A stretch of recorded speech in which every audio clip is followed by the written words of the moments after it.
Jane E. Hasted received her MS and PhD degrees from the UW-Madison School of Pharmacy under the guidance of Professors James L. Wright and George Zagrafi in 1988 and 1990, respectively.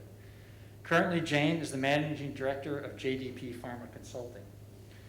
Jane has over 35 years of experience in managing and leading teams in pharmaceutical product development, resulting in successful US and European regulatory product approvals at Johnson & Johnson Alza, Inhale, Glaxo Wellcome, and Boehringer Ingelheim.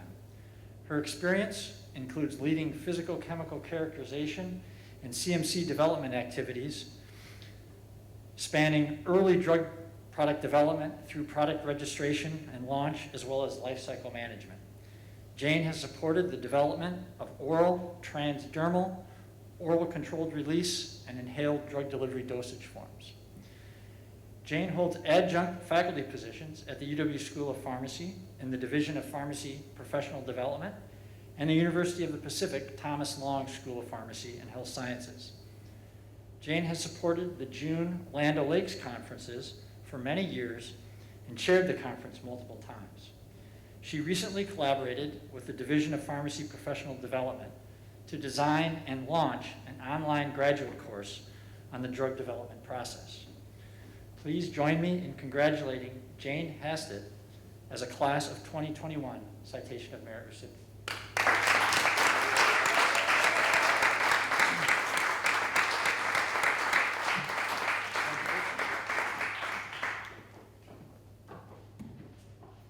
Okay. It doesn't recognize your face because you have a mask on when you try to open up your iPad or your phone. Okay. Thank you, everybody. So I am really, really happy to be here. This is a great honor. Thank you, everybody, for working the committees and Dave, thank you for many years of helping. And this is something that it's very near and dear to my heart, as it is to all the other recipients here. I feel honored and privileged to be part of this group of amazing people. So the University of Wisconsin at Madison, as you all know, it's a very special place. And I knew this well before I came to school here. In the early 1980s, I was working at Boehringer Ingelheim as a technician with a 2-year degree from a small little technical college, and I got the degree in chemical engineering. This college was in Connecticut. And this was my first job in pharma. Could have gone to Olin Chemical and figured out the stress test of fibers in your car seats, or I could have gone to Boehringer, where I started to work on product development for drug delivery and drugs to get them out to patients. And I chose the pharma side. While I was there, I met 3 amazing people. One is sitting right there, Nita Pandit. Nita, and then another is Jim Wright, which I know many of you know, and also Lynn Van Kampen. These people came to Boehringer Ingelheim at the same time, and they were all basically, as you know, they're graduates of the university and the School of Pharmacy. During this time, I also attended an extension service, it was used to be called ESP, Extension Services in Pharmacy course for the very first time. And after that, between meeting these wonderful people and coming here to walk down the hallways and see the names on the doorways in the School of Pharmacy, to see these people that you read their textbooks and they're all their names are on the office doors, I said, that's it. I have to come here for graduate school. So it goes without saying that the education I received here was totally top-notch. And you can tell that it's not just me. I mean, look around you. It's an amazing school. In addition to providing me with a solid fundamental understanding of basic pharmaceutics and pharmaceutical sciences, I learned really a great deal about how to be a good scientist and also a responsible steward for our own discipline.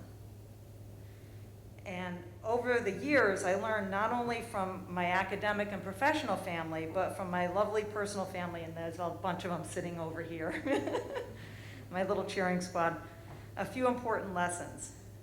And I know you know all of these.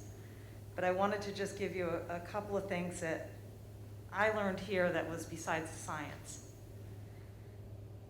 First of all, it's perfectly fine to be proud of what you have accomplished. But always take pride in what you have accomplished, but don't be prideful. Secondly, you need to earn respect. It's not handed to you on a little silver platter. And I found that if you respect others, they will respect you, even if you agree to disagree. And as scientists, we argue a lot, but it's all for the sake of science, and it's not personal. And by agreeing to disagree, it shows respect for each other. From George Zagrafi, be humble. Because with humility comes compassion. And honestly, this world is sorely in need there is sorely in need of compassion for others right now. As we know with all the COVID and all the issues that we've been having in this world. And finally, be a lifelong learner and find a way to pass this learning on to others, either through being a mentor or teacher or even a parent, as my beautiful children are here tonight. And I think that it's important to do this. I did science fair, I managed a science fair for our county in California, in San Mateo County. And I managed that science fair for the middle schoolers. And I loved watching the little light bulb go off in their eyes as they figured it out.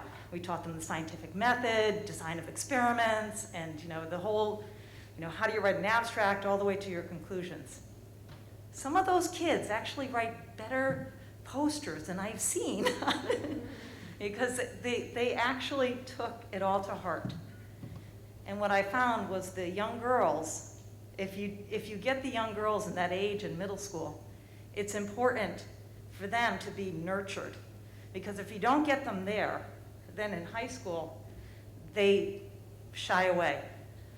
And so for us, it was really amazing to manage this whole science fair project with the kids and then see them go on from